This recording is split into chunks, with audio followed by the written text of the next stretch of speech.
सरकारी विद्यालय में पढ़ो। विद्या का मैं इधर बैठे हुए जितने भी विद्वान लोग बैठे हुए हैं, एजुकेटेड लोग बैठे हुए हैं, लिटरेट बैठे हैं, उनसे पूछता हूं विद्या का उद्देश्य क्या है? एजुकेशन का उद्देश्य क्या है? किसके लिए अपने बच्चों को पढ़ाते हो? तुम खुद किस लिए पढ़े थे? किसके लिए? एम्प्लॉयमेंट के लिए, नथिंग एल्स। रोटी कपड़ा और मकान, एक दुकान, दो दुकान, 5 दुकान, 7 दुकान, उसके बाद सीधा श्मशान। यही है तुम्हारी जिंदगी। रोटी कपड़ा और मकान, 70 साल की जिंदगी में 1 से 5 दुकान किए और फिर 4 कंधों पर श्मशान चले गए। इसी के लिए पृथ्वी पर आए थे।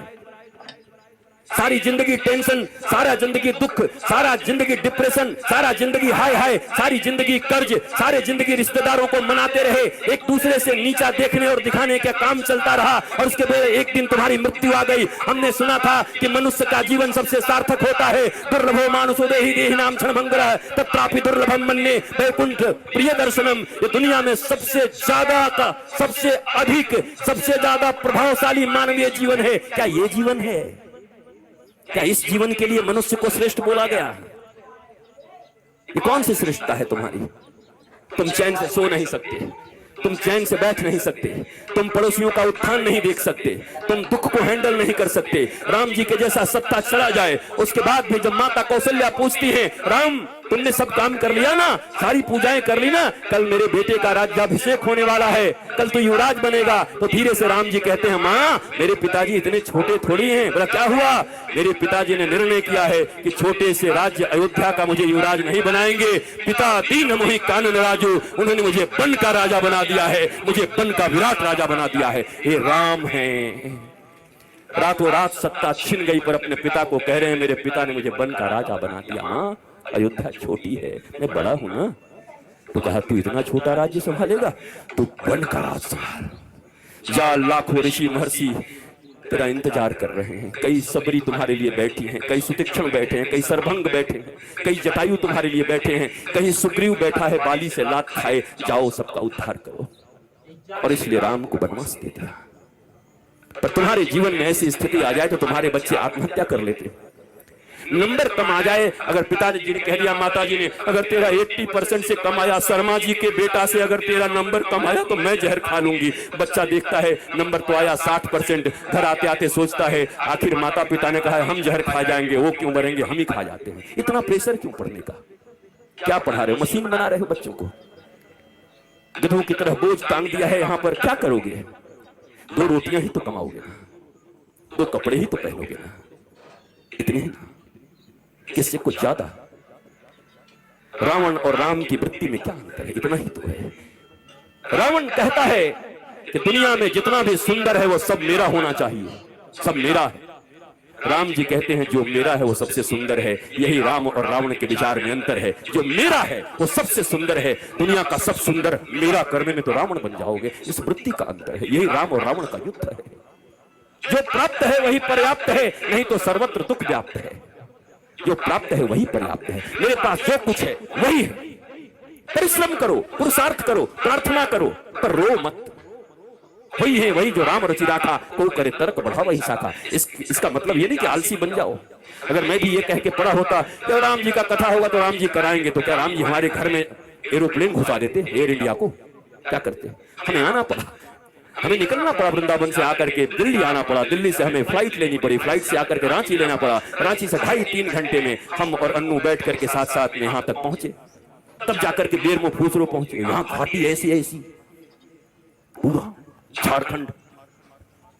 हम तो चैतन्य महाप्रभु को याद करते आ रहे थे कि हे महाप्रभु हरे राम हरे कृष्ण हरे राम हरे कृष्ण। पूरा हरियाली चारों तरफ थी, अच्छा था। आए यहां भी आनंद आया, आपको देख करके आनंद आया।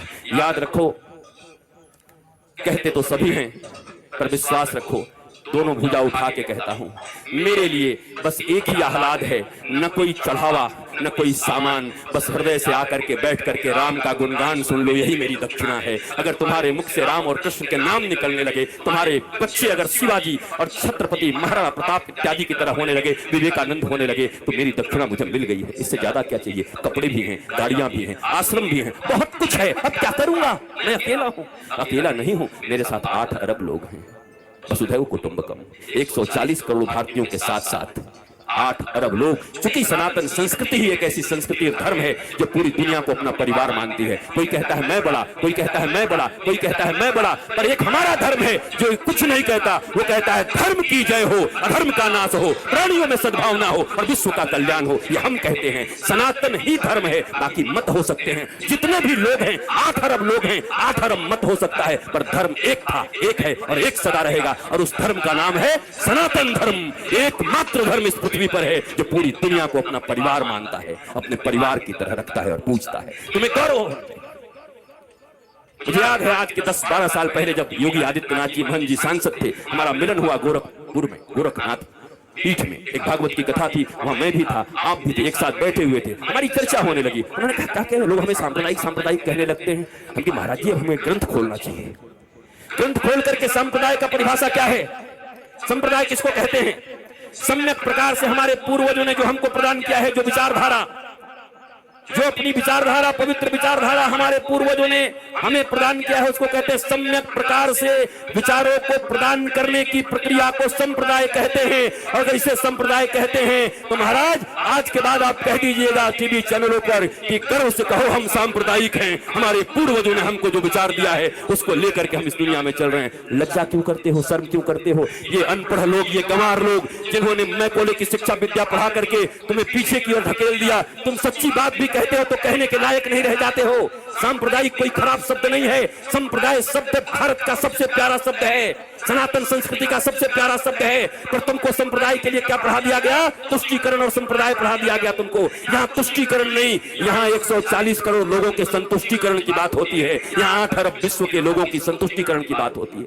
यह है सनातन धर्म। तुम्हें गौरव होना चाहिए अपने धर्म के ऊपर, पर तुम बैकडोर में रहते हो, पीछे रहते हो, क्योंकि तुम्हारे पास ज्ञान नहीं है, क्योंकि तुमने हिंदी नहीं पढ़ी, तुम इंग्लिश पढ़ रहे हो। ना हिंदी ना इंग्लिश, ये मिली जुली। मुझे ताज्जुब तब लगता है जब ये भोजपुरी सिनेमा के एक्टर भी जब टीवी पर आते हैं तो एंड आई इफ यू, अरे भोजपुरी में पिक्चर बनाए, भोजपुरी में बोल। ये हिंदी एक्टर जब आते हैं सिनेमा बनाएंगे, हिंदी बनेंगे, कूली बनेंगे, गांव के आदमी, पर जब आएंगे तो मेरी जान, अरे हिंदी बोल भाई, तुमको हिंदी वालों ने सुपरस्टार बनाया है। टेटे टेटे इंग्लिश बोलता है बैठ के। पर हमारे देश में अंग्रेजी बोलना मतलब एजुकेटेड होना, ज्ञानी होना। ये भारतीयों इस गुलामी से कब निकलोगे। इस दुनिया में सबसे रीच लैंग्वेज है तो संस्कृत है, और सबसे पुअर लैंग्वेज है तो इंग्लिश है। संस्कृत के पास 1,74,00,000 से ज्यादा वर्ड्स हैं। करोड़ कह दिया, अरब। इंग्लिश के पास कितने हैं, बेचारा हर साल 2-4-10 बढ़ाते रहता है। हमारी कितनी बढ़िया संस्कृति है, मौसी, चाची, मामी, वहां सब आंटी, पता ही नहीं कौन था। Brother and brother in law, बताओ, sister and sister in law, वो लॉ के अनुसार सिस्टर है और ये कैसी सिस्टर है, ये क्या है, इसी लैंग्वेज। बोलने दो जो बोलते हैं, तुम भी सीख के रखो, पर गौरव तो अपनी संस्कृत पर करो। संस्कृत में गाली भी दोगे ना तो बड़ा आनंद आएगा। किसी को कह दो ना, हाँ अब तो ग्राम सिंह है, खुश हुआ। ग्राम सिंह, ग्राम सिंह का अर्थ कुत्ता होता है, कुकुर। किसी को कह दो आई आई आप तो ग्राम सिंह हो, भी कहेगा। बाद में कोई कहे हमको ग्राम सिंह कहा, महाराज संस्कृत में कुकुर होता है। भाई कुकुर बोल गया। हमारी गाली भी इतनी प्यारी है हमारी भाषा में, पर हमें मालूम ही नहीं, हम जानते हैं। बदलो अपने संस्कारों को, नहीं तो ये कथाएं तुम्हें और बेहोश कर देंगी कुछ दिन के बाद। और इस बेहोशी में सोमनाथ के मंदिर इतनी बार टूटे। तुम्हें याद है सोमनाथ का मंदिर जब टूट रहा था तो हजारों हजार लोग मारे गए थे। सब विद्वान थे, वेदज्ञ थे, श्रुतज्ञ थे, बड़े बड़े विप्र थे, बहुत मंत्र पढ़ते थे। मंदिर भी टूट गई, वो भी मार दिए गए। कैसे हो गया ये? शास्त्र पढ़ना अलग है और शास्त्र समझना अलग है। रटना अलग है, ये रट्टू तोता बनकर के कथा कहना अलग है, और उपनिषद और अपने गुरु के प्रतिबोध से बैठ करके सिंह की तरह गरजते हुए भारतवासियों और विश्व को समृद्ध और संस्कारवान बनाना भारतीय धर्म गुरुओं का परम लक्ष्य होना चाहिए। भारतीय धर्म गुरु ऐसे होते हैं, हम रट्टू तोता लोग नहीं हैं। हमें कोई सिखा दिया और तोते की तरह हम आकर प्रवचन करने लगे, भाषण करने लगे। वैसे ऐसे लोग हैं। 7 दिनों में लोग कहते हैं, क्या कहूं, इस श्लोक का वर्णन तो अगर मैं करने लगूं तो 7 दिन तक करना पड़ेगा। हमने एक जगह पंडाल में कह दिया, पंडाल का खर्चा हम देंगे, तू करके दिखा, भाग गया, क्योंकि कर ही नहीं सकते 7 दिन तक। पर ये रट लिया है, सिखाया जाता है कैसे बोलिएगा। कि अभी समयाभाव के कारण इस श्लोक की चर्चा तो मैं 15 दिन तक कर सकता हूं, लेकिन आइए समयाभाव के कारण आगे बढ़ते हैं। मैंने कहा पंडाल का खर्चा, माइक का खर्चा और आपका भी खर्चा मैं दे रहा हूं, आपको इसी श्लोक पर बोलना है। मैंने सुना, दूसरे दिन सुबह निकल गए। कहां से इसका विवेचना करूं, कैसे करूं? ये कोई व्यवसाय नहीं है, कोई व्यापार नहीं है। प्यार को व्यापार मत बनाओ। धर्म प्यार है, धर्म प्रीति है। धर्म से डरते नहीं हैं, धर्म प्रेम वर्धित करता है। भक्ति और विभक्ति 2 चीजें होती हैं। भक्त बनने आए हो, विभक्त का अर्थ होता है अलग होना भगवान से, और भक्त का अर्थ होता है जुड़ जाना। इस बाजारवाद की दुनिया में हर जगह बस सामान की तरह हम बिक रहे हैं।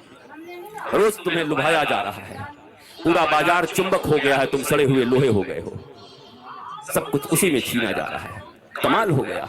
वर्षों से हमारी रक्षाबंधन की कितनी सुंदर परंपरा चली आ रही है, और उस परंपरा में आज क्या होता है, फलाना डायमंड दो, इस रक्षाबंधन पर अपनी बहन को उपहार दो। बताओ वो भाई क्या करेगा जो खेतों में काम करता है? पीढ़ियों का उनका प्यार भाई बहन के बीच, पर ये प्रचार भाई बहन के प्रेम, पति पत्नी को मैंने देखा, ये कुकर लाओ और बीबी से प्यार बढ़ाओ। हम की वाह, ये कुकर नहीं होगा तो बीबी से प्रेम नहीं होगा, पत्नी से प्रेम नहीं होगा, कुकर से प्रेम होगा। कुकर और पत्नी का क्या संबंध है? डायमंड और भाई बहन का क्या संबंध है? हर चीज को पैसे से जोड़ दिया। बात बनाना भैया सबसे बड़ा रुपया। कहीं रिश्ते नहीं रह गए, गांव नहीं रह गए। और इस कोरोना ने उन शहरों में जो कबूतर की तरह लेकर के फ्लैट रहते थे, डुकुड़कू कुकड़ुकू, उनको पहली बार पता चला कि गांव और गांव की गलियों और गांव के वृक्षों का क्या महत्व है। तरस गए वो ऑक्सीजन के लिए, पर गांव में लोग ऐसे सीना करके घूमते रहे।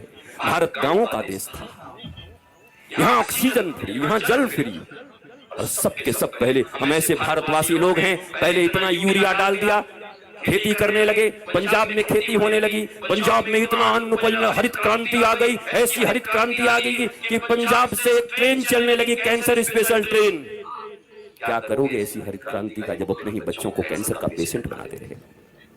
इतनी भूख और इतनी लालच किस बात की है? तो ये भारतवासियों को हो क्या गया है? जो भारत विश्व गुरु था, जिस भारत की माताएं प्रहलाद, अलर्क जैसे पुत्रों को जन्म देती थी, ये हो क्या गया है? ये कहां से बुद्धि बिगड़ गई हमारी? ये कहां से आपके बच्चों में आप कंपटीशन भर रहे हैं, सिर्फ प्रतियोगिता भर रहे हैं। इतना छोटा बच्चा होता है, उसको प्रतियोगिता से तुम्हें इतना नंबर लाना पड़ेगा, उससे ज्यादा नंबर लाना पड़ेगा। क्या बना रहे हो उसको? कोई कहता है डॉक्टर बनो, कोई कहता है इंजीनियर बनो, कोई कहता है ये बनो, कोई कहता है व्यवसायी बनो। कोई नहीं कहता बेटा तो कुछ बन न बन, पर श्रवण कुमार की तरह ऐसा बनना कि बूढ़े माता पिता को अगर तीर्थ करने का मन हो तो कंधे पर बिठा के ले चलना। इंसान बन जा, आदमी बन जा, सच्चा बेटा बन जा। वो कोई नहीं बना रहा। उसके बाद रो रहे हैं, उसके बाद निंदा कर रहे हैं गांव में घूम घूम के, हमारा बेटा हमारी बात नहीं सुनता, बहू बात नहीं सुनती, बेटी बात नहीं सुनती। आपने शिक्षा क्या दिया था? और आपकी भी गलती नहीं है मेरे माता पिता। अरे मैं औलादों को भी कहूंगा, ये जो बेटे और बेटी हैं, इतना कम से कम मानो, जिन्होंने तुम्हें इस पृथ्वी पर लाया है, जिन्होंने गर्भ में रखा है, उससे अपना तुम्हारा इस दुनिया में कोई नहीं हो सकता। फिर दोनों भुजा उठा के कहता हूं, इस दुनिया में अगर तुम्हारा कोई सबसे सच्चा मित्र हो सकता है तो माता पिता और गुरु, इसके सिवा तुम्हारा कोई मित्र नहीं हो सकता। बाकी सब पता नहीं कहां तुम्हें धकेल देंगे। पहली गुरु माँ पिता, इन दोनों के तुम न हुए तो दुनिया वाले तुम्हारे अपने होंगे। किसको मित्र मान रहे हो? दुनिया में कैसे फ्रेंडशिप है? मेरी वो फास्ट फ्रेंड है, किस लिए? मैं सही करूं या गलत करूं सदा मेरे साथ खड़ा रहता है। अरे तो तुम्हारा वो दुश्मन है। ये तो दुर्योधन और कर्ण की दोस्ती हो गई। कर्ण को दुर्योधन ने अंग देश का राजा बना दिया, इसलिए कर्ण श्री कृष्ण और धर्म के खिलाफ खड़ा हो गया, और खिलाफ खड़ा हो गया तो 12 के भाव में मारा गया। जबकि कर्म से बड़ा कोई दानवीर नहीं था। कर्ण से बड़ा कोई वीर नहीं था, सूरवीर नहीं था, ऐसा कोई बढ़िया धनुर्धर नहीं था, पर धर्म और भगवान के खिलाफ खड़े हो गए तो तुम्हारी कोई धनुर्धारिता काम नहीं करेगी। धर्मो रक्षति रक्षितः, जो धर्म की रक्षा करता है धर्म उसकी रक्षा करता है। परंतु हमारे मित्र ने हमको पैसा दे दिया तो हम भगवान के खिलाफ भी खड़े हो जाएंगे, यही तो कर्ण ने किया। गांधारी को कहते हैं वो पतिव्रता थी। कैसी पतिव्रता थी वो? पति अंधा था। पतिव्रता का अर्थ होता है अंधे पति को अपनी दोनों आंखों से वो दिखाती, हर चीज बताती, पति की आंख बन जाती, तब पतिव्रता कहता। पति तो पहले से अंधा था, वो भी पट्टी बांध करके दुर्योधन अन्याय पे अन्याय करता रहा, पर धृतराष्ट्र की तरह गांधारी भी आंख बंद करके बैठी थी। वो कैसी पतिव्रता हो सकती है? और अगर पतिव्रता थी तो अपने 99 पुत्रों में से एक को क्यों नहीं बचा सकी?